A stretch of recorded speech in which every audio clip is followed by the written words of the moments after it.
So welcome everybody on day 2 of the book Change Your Question, Change Your Life.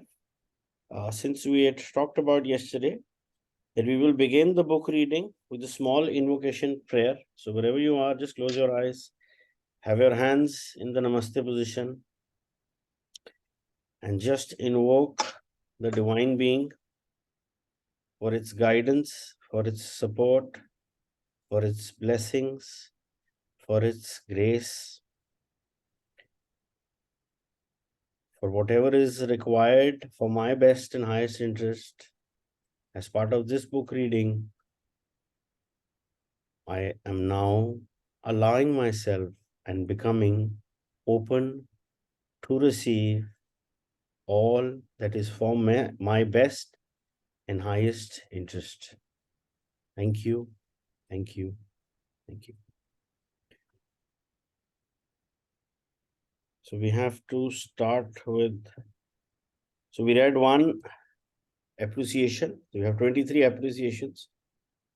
Transformation for individuals or organizations, which begins with new questions. Harley Adams, simply yet incredibly powerful tools for finding our way to questions that change our lives.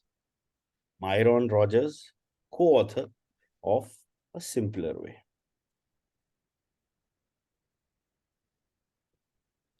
Getting to the book, we are on this chapter. In spite of its power for bringing about genuine, sustainable change, the tools and skills of question thinking are both simple and practical. Readers say that QT is a short form for question thinking, provides a natural how to they find missing in many books on business and personal development. Again and again, readers like David tell me that Ben's story succeeds in showing them how to make real changes so that their own lives are distinctly different and better. Nothing could be more satisfying to an author. The material in this book aligns well with other philosophies and systems for change, such as appreciative inquiry, positive psychology, emotional intelligence. I've given question thinking workshops for groups that employ action learning programs and in companies committed to becoming better learning organizations. I've talked about it on radio and television. I've also presented this work to my peers in many professional associations, including the American Society for Training and Development, the International Coach Federation, the Organizational Development Network, and the Society for Human Resource Managers. So it's very interesting when he talks about, this philosophy of question thinking, which we are going to, slowly unravel in this book. It talks about all basic aspects of what are required. It talks about appreciative inquiry, where we are not doubting ourselves, rather we are appreciating with new questions. We are appreciating ourselves. That's very important. It talks about positive psychology. So, when you appreciate yourself and go towards being a positive you, and it also talks about the most important part, which is it also works on the emotional intelligence level as well. And the catch, where all these three get connected as part of this question thinking, is action. हम जो सुनते हैं वो अच्छा लगता है, पर जब तक हम उस नॉलेज को अप्लाई नहीं करेंगे, उसको इन यूज नहीं लेके आएंगे, उस पे एक्शन नहीं लेंगे अपने डे टू डे लाइफ में, things will not change. So that part which he beautifully explains is it derives into an action learning program. So we will be taking it in details as we go along with the book. But yeah, it's very important. Whatever we learn, ये ना सोचो मुझे समझ नहीं आया, जो भी समझ आया, because whatever is with this intention that we go, that whatever is for my best and highest interest, आपको वो जरूर समझ आएगा, which is actually meant for your best and highest interest. But you cannot just stop there. After that, the ball is in your court. And what is required from you is that action. That is where then things start changing. So the way this book works is actually it bridges that gap on how to take actions. Because a lot of times we want to take actions, but हमें समझ नहीं आता यार क्या action ले, समझ तो आ गया, करना क्या है. So yeah, that part gets quite nicely explained and resolved as part of a key learning from this book. Readers and people in those audiences resonate with the core message of question thinking, that real change always begins with a change in thinking, and most specifically in the questions we ask ourselves. Stories like this one about Susan help them understand how practical and specific this can be. Susan was a participant in one of my corporate inquiry workshops and asked for help with a dilemma at work. She loved her job, but conflicts with her boss left her wondering if she should quit her job. When I asked what questions she was asking about him, she replied with an edge to her voice, "What's he going to do wrong now? And how is he going to make me look bad?" Clearly, whatever the source of conflict, Susan's current thinking would render any satisfying resolution nearly impossible. I realized that Susan needed to change her questions if she wanted a better result.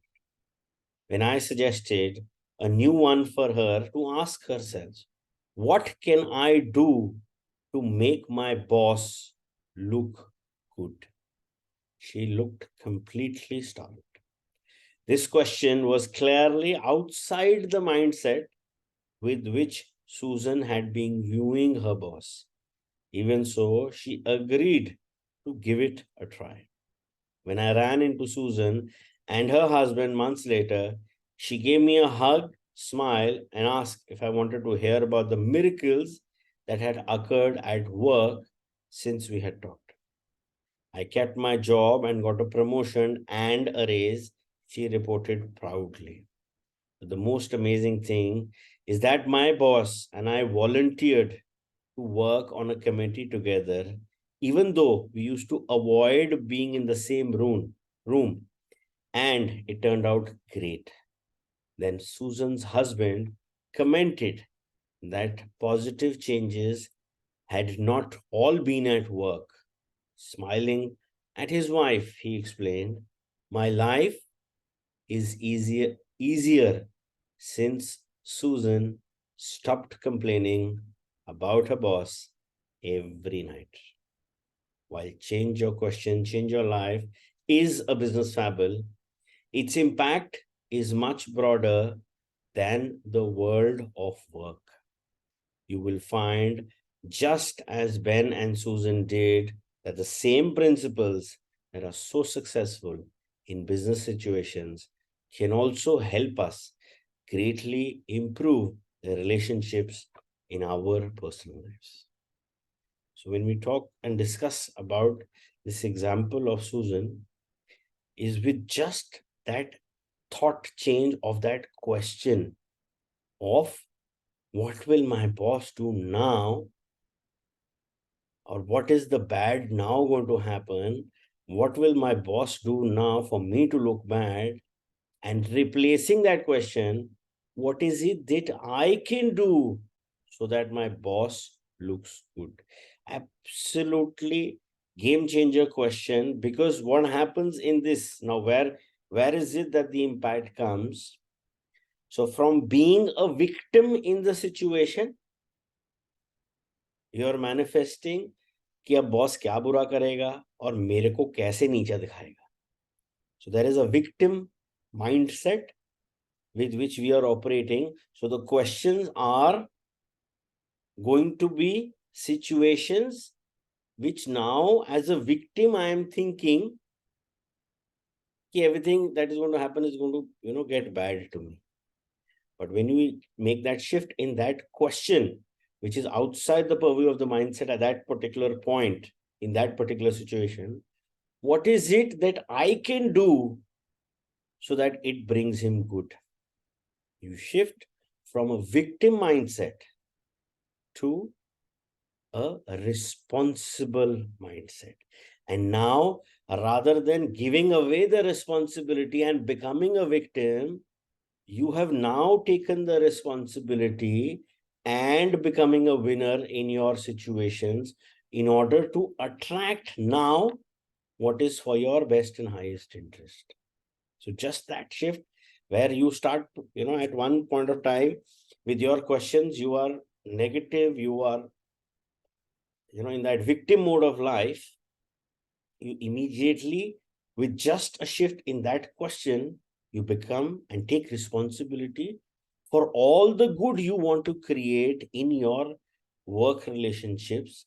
And along with that, you automatically change your frequency and your relationships as well.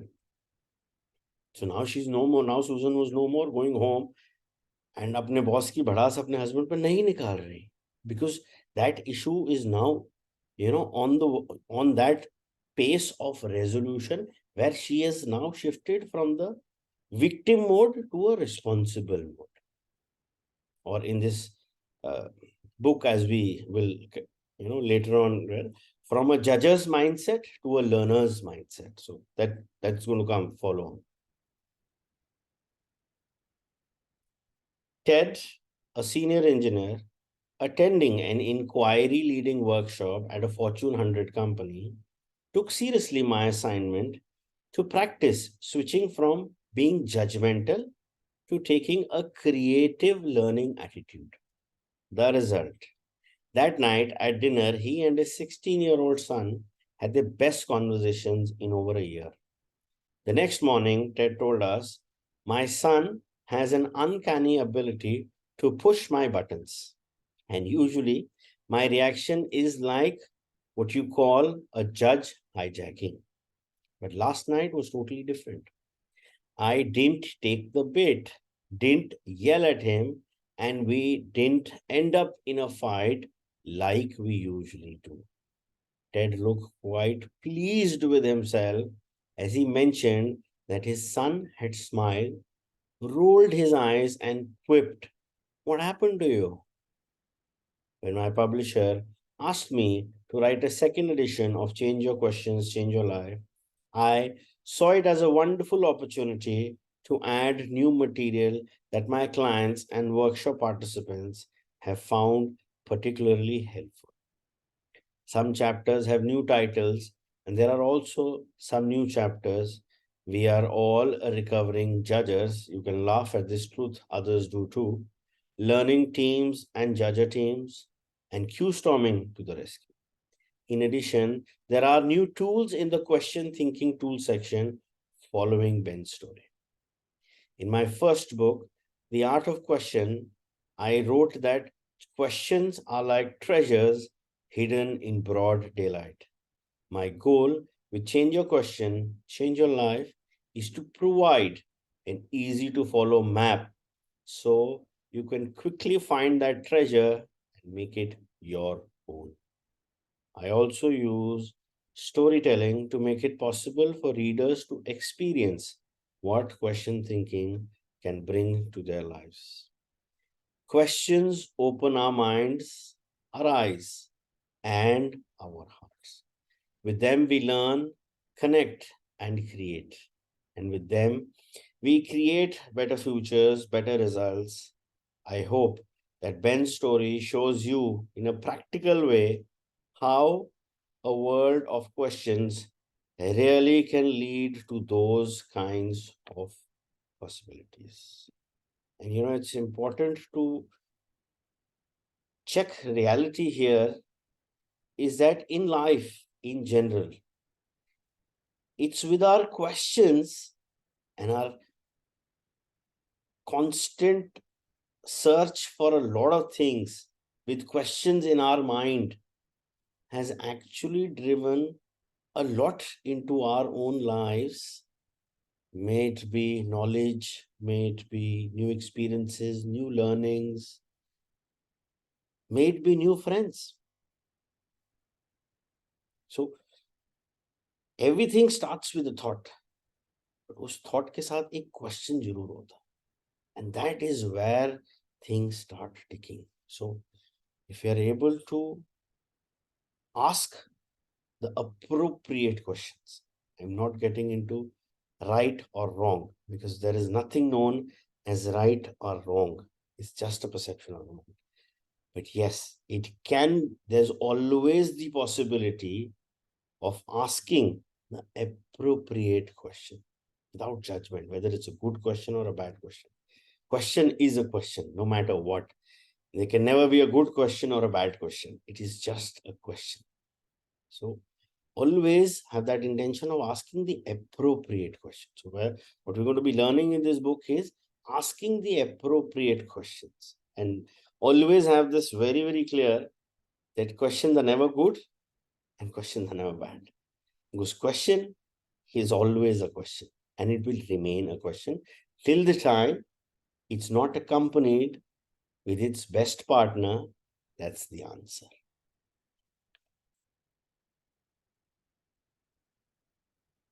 There are many important implications in exploring the territory I have termed question thinking.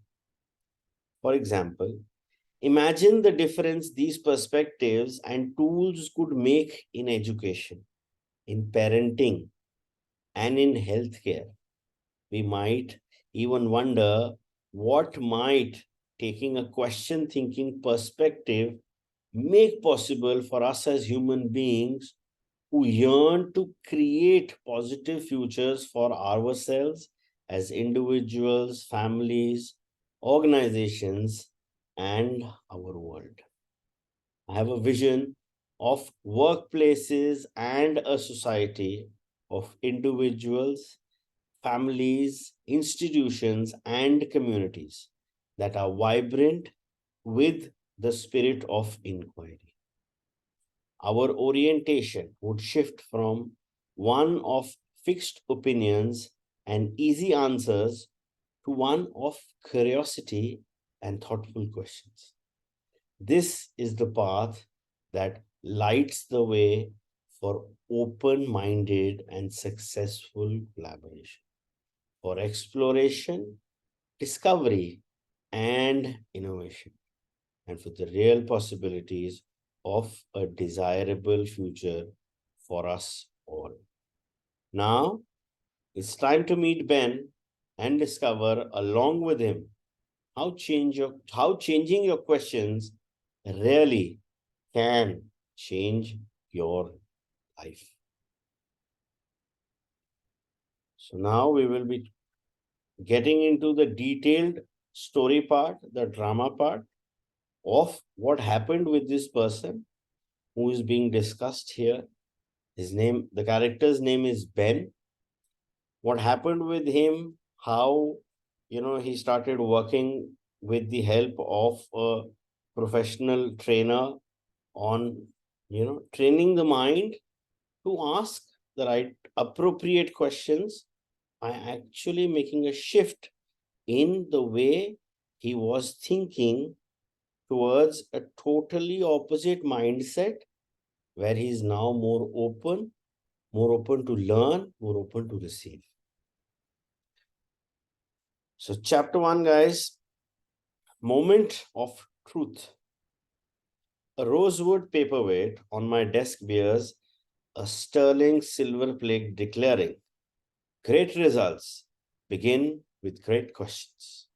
It was a gift from a very special person in my life, Joseph S. Edwards. Am I audible, guys? Yes. Yes.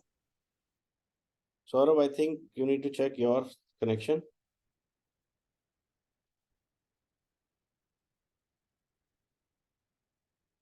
It was a gift from a special person in my life, Joseph E. Edwards, who introduced me to question thinking, or QT, as he called the skills he taught me. QT, question thinking, opened up a part of my mind that otherwise I might never have discovered. Like everyone else, I believed the way to fix a problem was to look for the right answers. Instead, Joseph showed me that the best way to solve a problem is to first come up with better questions. The skills he taught me rescued my career and saved my marriage as well. Both were definitely in a trouble at the time. It all started when I was invited to take a position at QTech. The company was in the midst of a major overhaul at that time, and the word on the street was that, barring a miracle, they would fold before the year was out. A friend warned me that accepting a position with QTech would be like signing up on a sinking ship. What convinced me to take the risk, it was my trust in Alex Harte, the recently appointed CEO at QTech, who'd offered me the position. I had worked with her for years at KB Corp, my previous employer, where she'd won my respect as a gifted leader. Her confidence about turning QTech around was infectious. Besides, she promised me a great promotion, hefty pay raise, impressive title, and a chance to act as lead in developing an innovative new product. If everything went well, the risk would pay off in aces. If not well, I tried not to think about that. At first, I was riding high, convinced I had the job wired. Alexa had hired me for my engineering smarts, and I knew I could deliver on that count. The new product really intrigued me, and the technical challenges were right up my alley. At KB, where Alexa said she'd seen me work miracles, I'd won accolades as the answer guy. I'd faced down the toughest technical problems, one right after the another. However, at QTech, I was also facing a different kind of challenges, leading the team. I was sure that would be simple, even though Alexa let me know I'd have to put effort in developing my people and management skills. My team seemed an enthusiastic and talented bunch, and for a while everything went great. Then life at work started unraveling.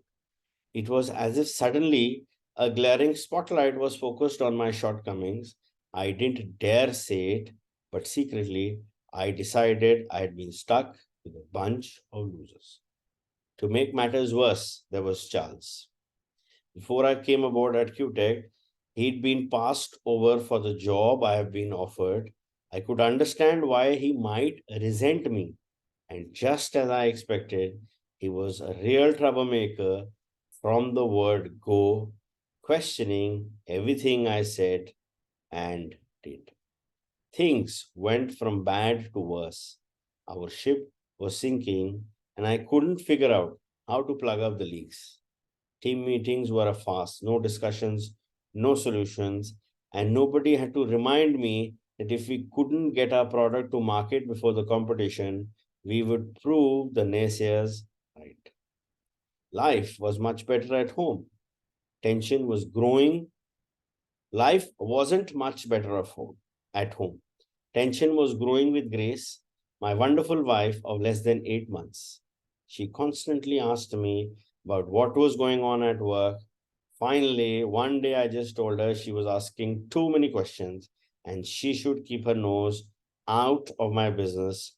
She was hurt, I was miserable, and I hadn't the vaguest idea what to do about it. So here is a man who's who's a good performer, the answer guy in his previous job, very fond of his teacher, mentor, leader. The mentor takes up, the teacher takes, the boss takes up another challenge in another company. He sees the risks involved, but he jumps in because of that trust in his mentor and taking that risk of whatever was, as accompanied with the risk. So things went well initially, and suddenly everything started to trickle down. So job not going right, from thinking that you have the best team, you are now thinking that you have a bunch of losers, and you have an 8-month-old marriage. And since you're not happy at work, chances the resultant is that your relationships with your partners, with your immediate family members also start getting sour.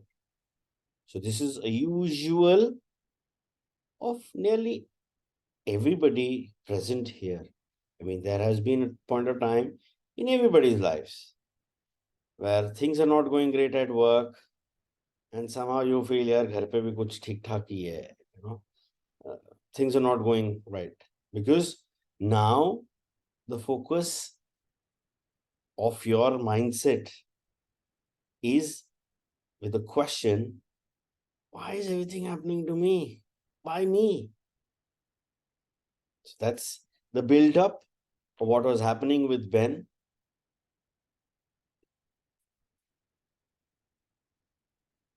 I didn't want Grace to know how much difficulty I was having. I had always taken great pride in solving problems that baffled everyone else. This time, with any luck, the right answers would turn up before Grace. Alexa and the people on my team found the job was way over my head. Meanwhile, I kept more and more to myself and did my best to just get through each day. I was mystified and overwhelmed. It seemed that everything in my life was falling apart. Then came the awful turning point.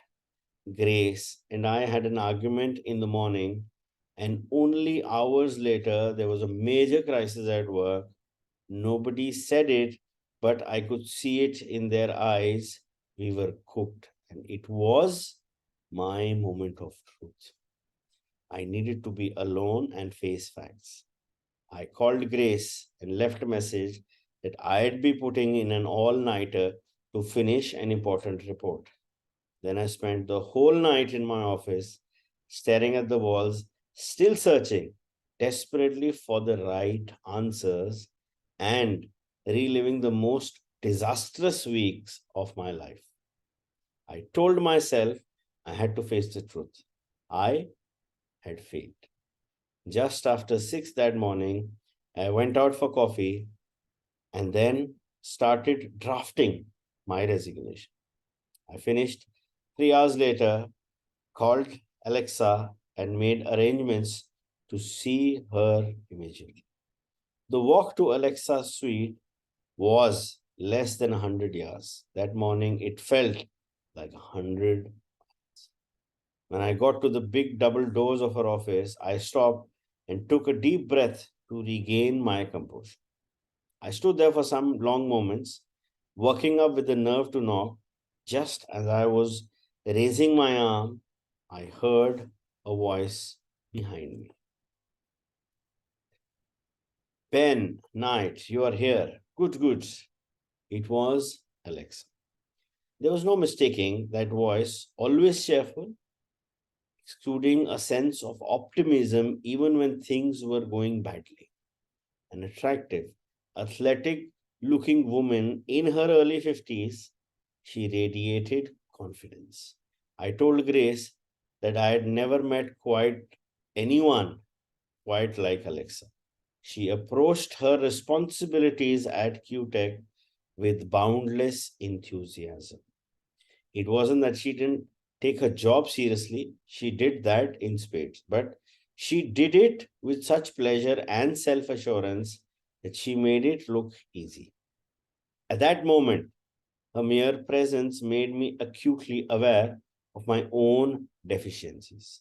I felt numb, barely mumbling a subdued good morning as she touched my shoulder and ushered me into her office. The room was expansive, the size of a large living room in the best executive home. I crossed deep green carpeting, soft underfoot, and walked over to the large bay window where the meeting area was set up. Their two overstuffed sofas faced one each other across a large walnut coffee table. Sit, Alexa said, gesturing in a welcoming way to one of the couches.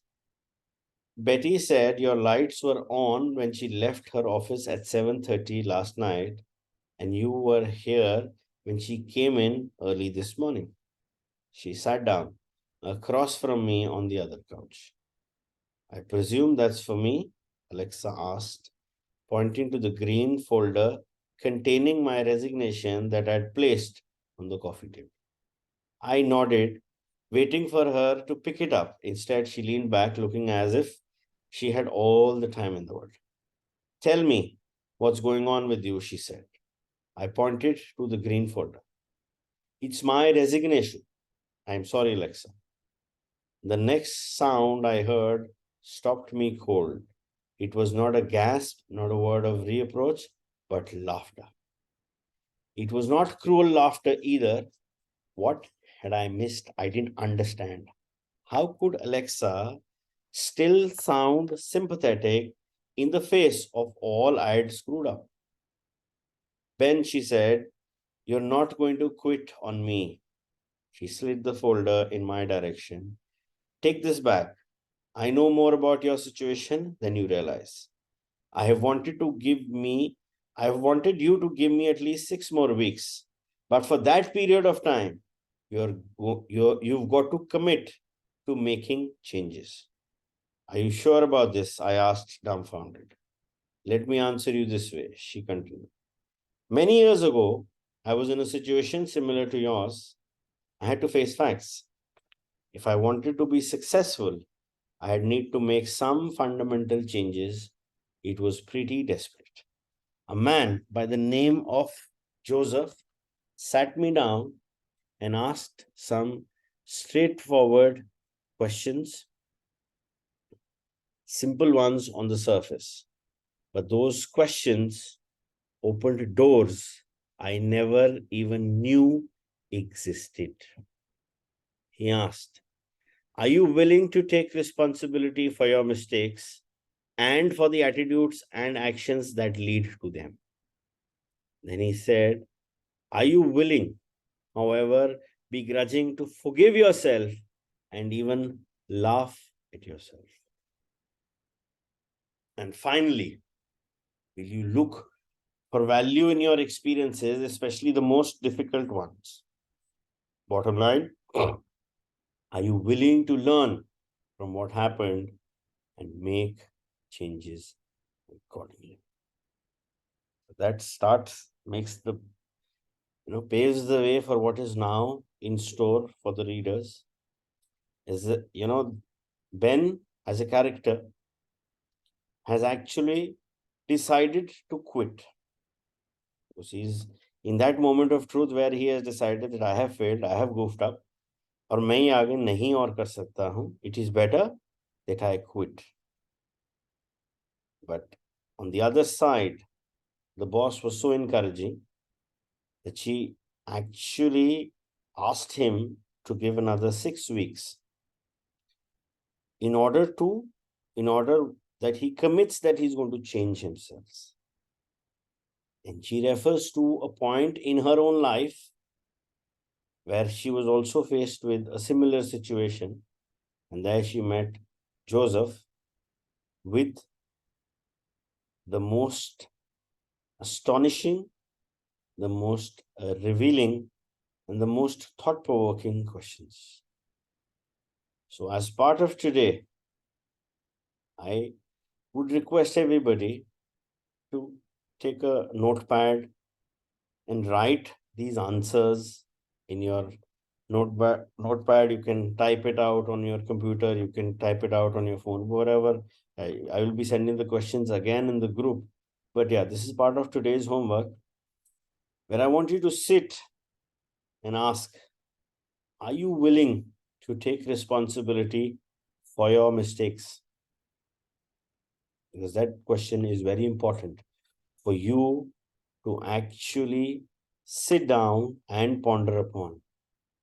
That am I willing to take responsibility for my mistakes and for the attitudes and actions that led to them?